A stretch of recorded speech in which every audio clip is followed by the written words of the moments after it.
بسم اللہ الرحمن الرحیم۔ آج کا ہمارا واقعہ حضرت لال شہباز قلندر اور کالی دیوی سے متعلق ہے۔ دوستو، کہتے ہیں کہ حضرت لال شہباز قلندر رحمۃ اللہ تعالیٰ علیہ 649 ہجری میں سندھ تشریف لائے۔ سیون میں اس وقت ہندو راجا کی حکومت تھی۔ راجا ایک عیاش اور طباع آدمی تھا۔ کسی کی کوئی فریاد نہیں سنی جاتی تھی۔ اسی وقت کا یہ مقولہ بھی مشہور ہے: اندھیر نگری چوپٹ راج۔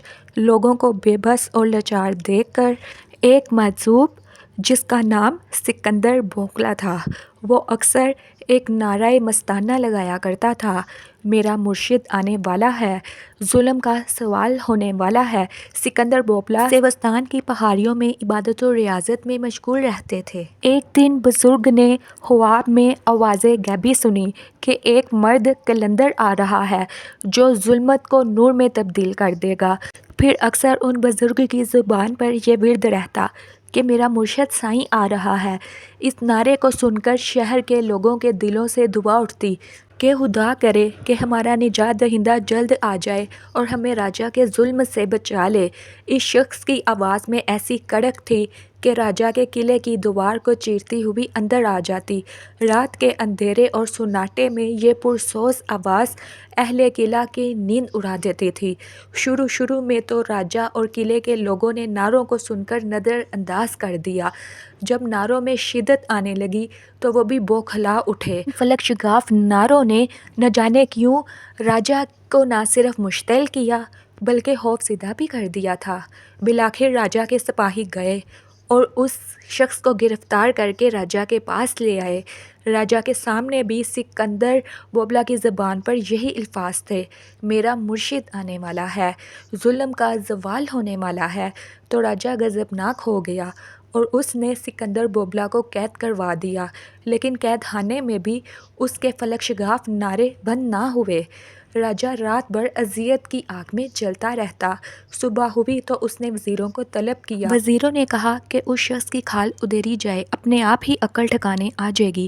راجا نے اجازت دے دی۔ سکندر بوگلا پر تعزیتوں کی بارش کر دی گئی، لیکن وہ یہی کہتے رہے: میرا مرشد آنے والا ہے۔ سکندر بوگلا پر وحشیانہ تشدد جاری رہا۔ تقریباً روز تعزیتوں کی بارش کی جاتی، لیکن آپ کے ہونٹوں پر ایک ہی نعرہ جاری رہتا تھا: سندھ کا علاقہ حضرت لال شہباز قلندر رحمۃ اللہ علیہ کے لیے اجانت تھا۔ آپ یہاں کی زبان اور ثقافت سے واقف نہیں تھے، اس کے باوجود آپ سرزمین سندھ کی طرف تشریف لے آئے۔ حالات کا مشاہدہ کر کے آپ نے کسی ایک جگہ مستقل سکونت اختیار کرنے کا ارادہ ترک کر کے پہلے ارد گرد علاقوں میں تبلیغی دوروں کا آغاز کیا۔ آپ نے ٹھٹھہ کے قریب ارائی کے مقام پر ایک بزرگ پیر سے ملاقات کی۔ یہ بزرگ ایک پہاڑی کے غار میں مصروف عبادت رہا کرتے تھے۔ حضرت لال شہباز قلندر نے اسی غار میں آپ سے ملاقات کی اور کامرانی کی دعائیں لے کر رخصت ہو گئے۔ آپ نے سندھ کے ایک گاؤں ریحان میں بھی کچھ دن قیام فرمایا تھا۔ بعد میں یہی گاؤں حضرت رکن الدین ملتانی کی نسبت سے رکن پور کہلایا۔ جب حضرت لال شہباز قلندر اس گاؤں میں تشریف لائے تو اس کی زمین بنجر تھی۔ پھر اللہ نے آپ کی برکت سے اس زمین کی سرشت بدل ڈالی، علاقہ آباد ہو گیا۔ سیون شریف کے ریلوے اسٹیشن کے جنوب میں ایک بلند پہاڑ ہے جس کے اندر ایک قدیم غار موجود ہے۔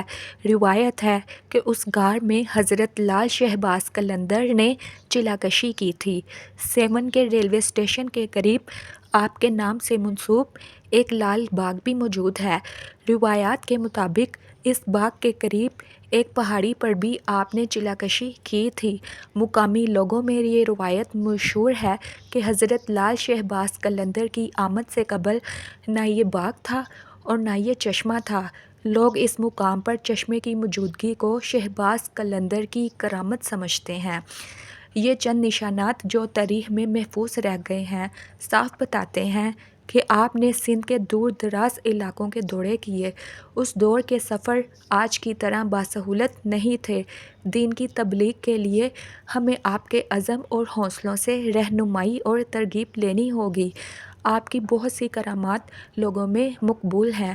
روایت ہے کہ جب بھی آپ کے پاس کوئی لاعلاج مریض آتا تو آپ اس پر گہری نظر ڈالتے تھے اور فرماتے تھے، اے بیماری، میں تمہیں اللہ تعالیٰ کا واسطہ دیتا ہوں، تو اسے چھوڑ دے۔ لال شہباز قلندر کا یہ جملہ مریض میں تندرستی کے آثار پیدا کر دیتا تھا۔ اس کے علاوہ بعض اوقات پانی پر تم کر کے بھی مریض کو دیتے اور فرماتے، یہ پانی بیمار کو پلاؤ اور آنکھوں کو لگاؤ۔ آپ کی ہدایت پر عمل کر کے بیمار صحت یاب ہو جاتے تھے۔ ایک مرتبہ سندھ اور اس کے قرب و جوار میں اتنا شدید قحط پڑا کہ مخلوق خدا سخت پریشان ہو گئی۔ اس قحط سے نجات حاصل کرنے کے لیے لوگوں نے قلندر سے عرض کی کہ آپ اللہ تعالیٰ سے دعا کریں کہ ہمیں اس قحط سے نجات دے دے۔ حضرت لال شہباز قلندر نے بارگاہ الہی میں دعا کی۔ ابھی وہ دعا ہی میں مصروف تھے کہ بارش شروع ہو گئی اور اتنی شدید بارش ہوئی کہ تمام خشک کھیت بارش سے بھر گئے، ندی نالے پر ہو گئے اور مخلوق خدا نے سکون کا سانس لیا۔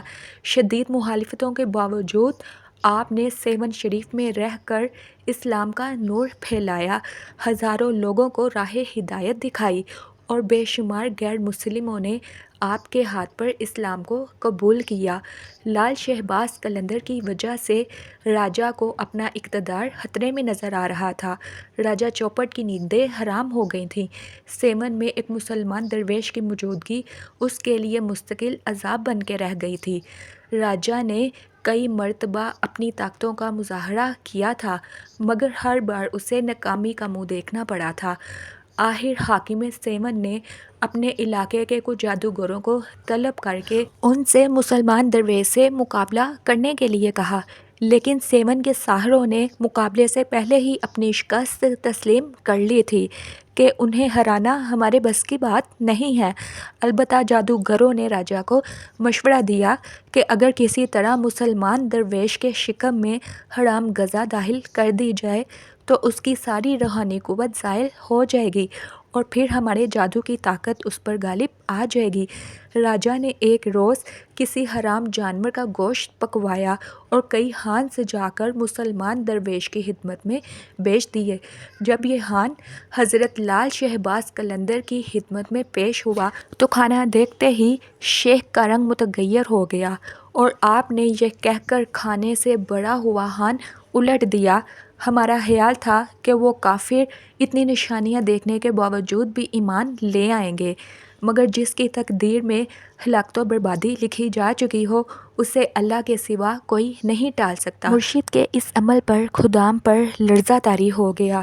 پھر دوسرے ہی لمحے زمین بھی لرزنے لگی۔ سیون شدید زلزلے کی لپیٹ میں آ گیا۔ زمین نے 2-3 کروٹیں لیں اور طاقت و اقتدار کا سارا کھیل ختم ہو گیا۔ ادھر شیخ کے سامنے خوان الٹا پڑا تھا، ادھر راجا کے قلعے کی بنیادیں الٹی ہو گئی تھیں۔ دوستو، ایک واقعہ اس طرح بھی روایت کیا جاتا ہے کہ آپ دین حق کی ترویج کے لیے لکھنؤ چلے گئے تھے۔ ان دنوں وہاں کالی دیوی کے بڑے چرچے تھے۔ ہر مندر میں کالی ماتا کے بت رکھے گئے تھے اور لوگ کالی دیوی کے خوف میں ڈوبے ہوئے تھے۔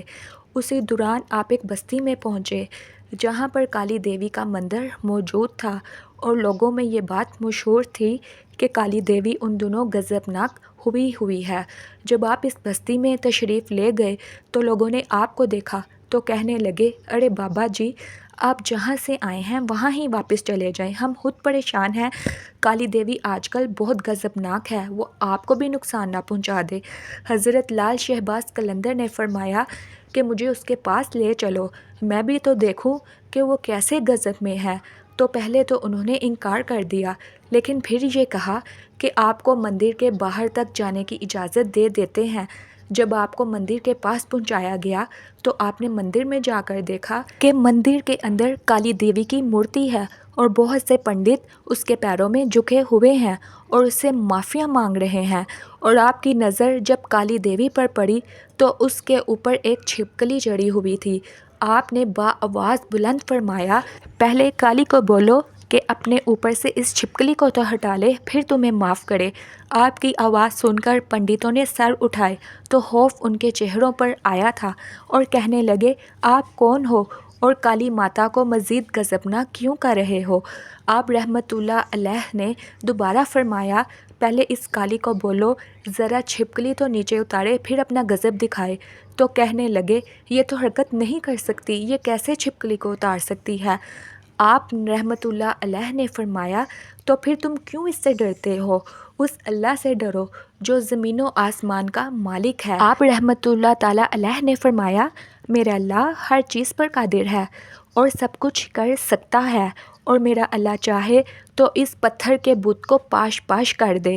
پنڈت کہنے لگے، زبانی باتیں نہ کرو، اگر تمہارا اللہ موجود ہے تو اس کو بولو کہ ایسا کر کے دکھائے۔ آپ رحمت اللہ تعالیٰ علیہ نے آسمان کی جانب نظر بلند فرمائی، دعا فرمائی اور اللہ اکبر کہا۔ آپ نے جیسے ہی نعرہ تکبیر کہا تو کالی دیوی کا مجسمہ اپنی جگہ سے ہلا، اور آپ رحمت اللہ تعالیٰ علیہ نے جیسے ہی دوسری مرتبہ اللہ اکبر کہا تو کالی دیوی زمین کو چیرتی ہوئی دروازے کی طرف بڑھی اور دروازے میں جا کر پاش پاش ہو گئی۔ تمام ہندو جو موقع پر موجود تھے انہوں نے منظر دیکھے، کئی پنڈت اس آنے میں زخمی بھی ہوئے، اور آپ رحمت اللہ تعالیٰ علیہ نے انہیں دعوت حق دی تو انہوں نے آپ کے ہاتھ پر اسلام قبول کر لیا۔ دوستو، یہ ہوتی ہیں اللہ والوں کی کرامات۔ امید کرتی ہوں آپ کو آج کی ویڈیو اچھی لگی ہوگی۔ ویڈیو اچھی لگی ہو تو ویڈیو کو لائک اور سبسکرائب کر دیں۔